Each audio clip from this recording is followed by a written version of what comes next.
ಎಷ್ಟು ಬಾರಿ ನಾವು ಕರೀತಾ ಇರ್ತೇವೋ ಅಷ್ಟು ಬಾರಿ ಹರಿನಾಮ ಸ್ಮರಣೆ ಮಾಡಿದ ಫಲ ಬರಬೇಕು. ದೇವರ ಹೆಸರನ್ನು ಪ್ರಜ್ಞೆ ಇರಬೇಕು ನಮ್ಮಲ್ಲಿ.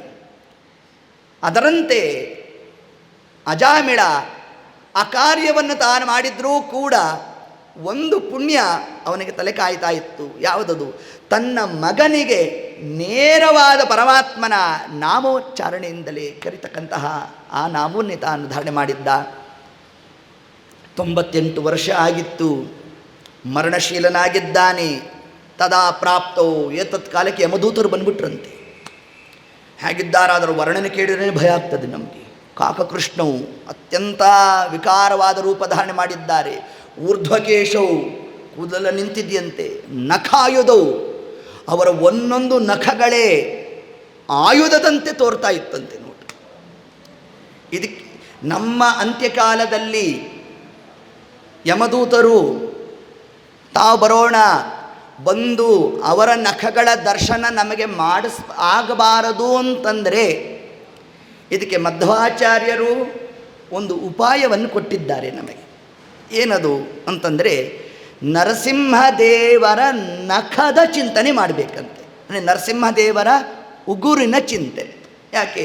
ಆ ಉಗುರಿಂದಲೇ ಏನು ಮಾಡಿದ್ದು? ಹಿರಣ್ಯಕಶಿಪುವಿನನ್ನು ಬಗದದ್ದು. ಹೌದಾ? ಹಾಗಾದರೆ ನರಸಿಂಹದೇವರ ಉಗುರು ನಮ್ಮಲ್ಲಿರೋ ಅಂಧಕಾರವನ್ನು ಕಳೆಯುತ್ತಂತೆ. ನೋಡಿ, ಅದಕ್ಕೆ ಒಂದು ಸ್ತೋತ್ರವನ್ನೇ ಕೊಟ್ಟಿದ್ದಾರೆ, ನಖಸ್ತುತಿ ಅಂತ ಹೆಸರು ಅದಕ್ಕೆ.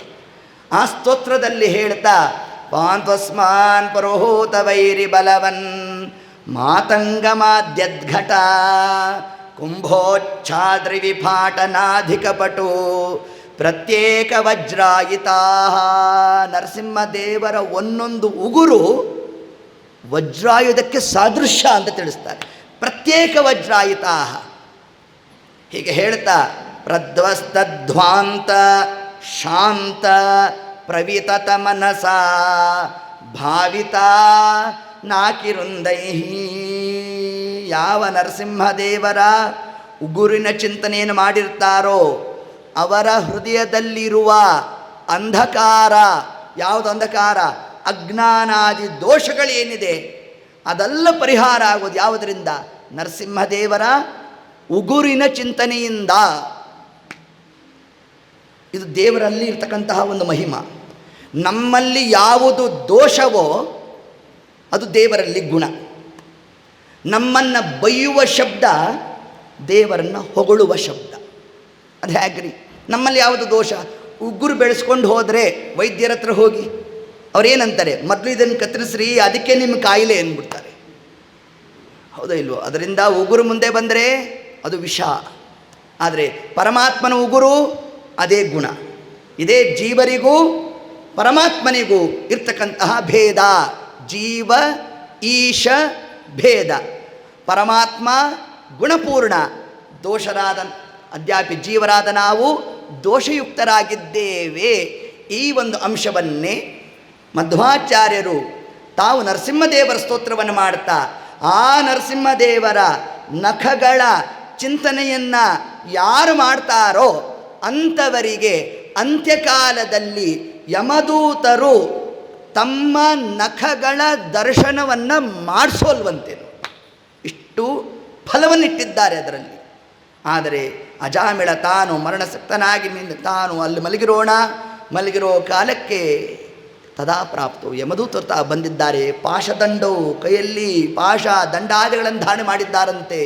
ಹೀಗೆ ಮಾಡ್ತಾ ದಂತೆ ಕಟಕಟಾಯತೆ, ಹಲ್ಮುಡಿಯನ್ನು ಕಡಿತಾ ಇರ್ತಾರಂತೆ ತತ್ಕಾಲಕ್ಕೆ. ಸಾ ದೃಷ್ಟ ತ್ರಸ್ತ ಹೃದಯ, ಅದನ್ನು ನೋಡ್ತಾ ಇದ್ದಂತೆ ಅಜಾಮಿಳ ಹೆದರು ನಡಗಬಿಟ್ಟನಂತೆ ತತ್ಕಾಲಕ್ಕೆ. ಅಲ್ಲೇ ತನ್ನ ಮಗ ಆಟ ಆಡ್ತಾ ಇದ್ದ. ನಾರಾಯಣ ಕರೆದ ಒಂದಾವರ್ತಿ, ನಾರಾಯಣ ಅನ್ನಂತೆ ತನ್ನ ಮಗನನ್ನು. ಕರೆದ್ರೆ ಮೊದಲನೇ ಬಾರಿ ಕರೆದದ್ದು ತನ್ನ ಮಗನನ್ನೇ. ಯಾವಾಗ ನಾರಾಯಣ ಶಬ್ದ ಅವನ ಬಾಯಲ್ಲಿ ಬಂತಲ್ಲ, ಬಂದಾಗ ಸಾಕ್ಷಾತ್ ಪರಮಾತ್ಮನ ಸ್ಮರಣೆ ಬಂದ್ಬಿಡ್ತಂತೆ ಅವನಿಗೆ. ಇನ್ನೊಂದಾವರ್ತಿ ನಾರಾಯಣ ಅಂತನ್ನಂತೆ ನೋಡಿ. ಹೀಗಂದಾಗ ವಿಷ್ಣುದೂತರು ಬಂದರು ಆ ಕಾಲಕ್ಕೆ.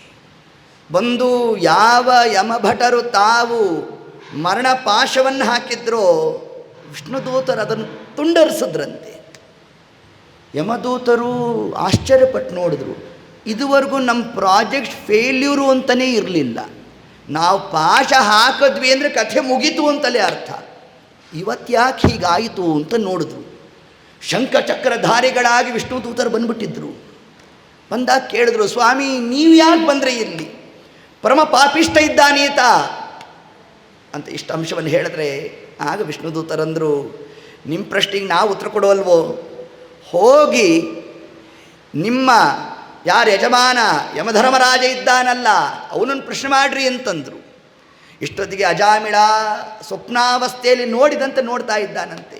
ಮನಸ್ಸಿನಲ್ಲಿ ದುಃಖಪಟ್ಟ, ಅಲ್ಲ ಪರಮಾತ್ಮನ ನಾಮಸ್ಮರಣೆಯನ್ನು ಒಂದಾವರ್ತಿ ಮಾಡಿದ್ರೇ ದೇವರಿಷ್ಟು ಅನುಗ್ರಹ ಮಾಡ್ತಾ ಇದ್ದಾನೆ ಅಂತಂದರೆ, ಇನ್ನು ಇಡೀ ಜೀವಿತ ಕಾಲದಲ್ಲಿ ಹರಿನಾಮಸ್ಮರಣೆಯನ್ನು ಮಾಡಿದರೆ ಇನ್ನೆಷ್ಟು ಪರಮಾತ್ಮ ಅನುಗ್ರಹ ಮಾಡ್ತಾ ಇದ್ದ ಅಂತ ತಾನು ಮನಸ್ಸಿನಲ್ಲಿ ಆಲೋಚನಾದಿಗಳನ್ನು ನಡೆಸ್ತಾ ಇರೋಣ. ಯಮದೂತರು ಹೋದರು. ಯಮಧರ್ಮರಾಜನ ಬಳಿಗೆ ಹೋಗಿ ತಾವು ಪ್ರಶ್ನೆ ಮಾಡ್ತಾ ಇದ್ದಾರೆ, ಸ್ವಾಮಿ ನೀವೇ ಆಜ್ಞಾಧಾರಕರು ಅಥವಾ ನಿಮ್ಮನ್ನು ಮೀರಿಸಿದವರು ಯಾರು ಇದ್ದಾರೋ, ಯಾಕಪ್ಪ ಏನಾಯಿತು ಅಂದ ಯಮಧರ್ಮರಾಜ.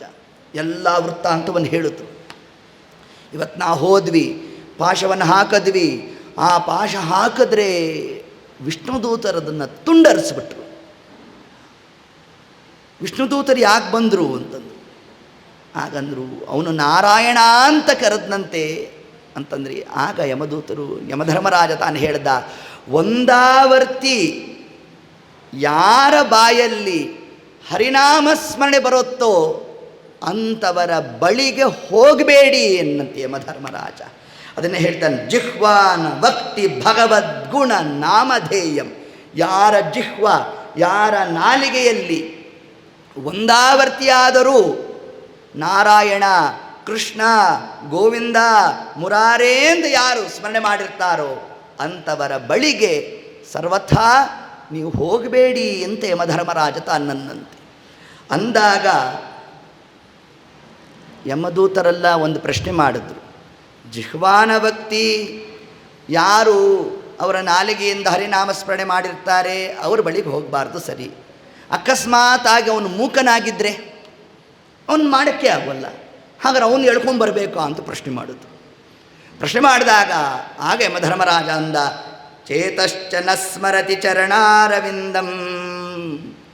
ಬಾಯಿಲ್ದೇ ಇದ್ರೆ ಏನು, ಮನಸ್ಸಿನಿಂದ ನಾರಾಯಣ ಅಂತ ಅವನು ಮನಸಾ ಸ್ಮರಣೆ ಮಾಡಿದ್ರು ಕರ್ಕೊಂಬರ್ಬೇಡಿ ಅಂತ. ಇನ್ನೊಬ್ಬ ಯಮದೂತ ಎದ್ದು ನಿಂತ್ಕೊಂಡ. ಅವನು ಕೇಳಿದ, ಅವನಿಗೆ ಮನಸ್ಸೇ ಇಲ್ಲ ಅಂದರೆ ಅಂತಂದ. ಏನು ಮನಸ್ಸೇ ಇಲ್ಲ ಅಂದರೆ ಹುಚ್ಚನಾಗಿದ್ದ ಅಂತಂದರೆ ಆಗೇನು ಮಾಡಬೇಕು? ಅದು ತಿಳಿಸ್ತಾರೆ. ಕೃಷ್ಣಾಯ ನೋ ನಮತಿ ಯಶ್ಚಿರ ಏಕಾದಪಿ. ಅವನ ಬಂಧು ಬಾಂಧವರು ಯಾರು ಆ ಹುಚ್ಚನಂತೆ ಇರ್ತಾರೆ, ಅವರ ಮನಸ್ಸು ಅವರ ಸ್ವಾಸ್ಥ್ಯದಲ್ಲಿರೋಲ್ಲ, ಅಂಥವರನ್ನು ದೇವರ ಮುಂದೆ ಕರ್ಕೊಂಬಂದು ಅವನ ಎರಡು ಕೈಗಳನ್ನು ದೇವರ ಮುಂದೆ ಒಂದಾವರ್ತಿ ಜೋಡಿಸಿದ್ರೂ ಕೂಡ ಅಂಥವರನ್ನೂ ಮುಟ್ಟಬೇಡಿ ಅಂತನ್ನಂತೆ ಯಮಧರ್ಮರಾಜ. ಅಷ್ಟು ಮಹಿಮಾ ಹರಿನಾಮಸ್ಮರಣೆಗೆ.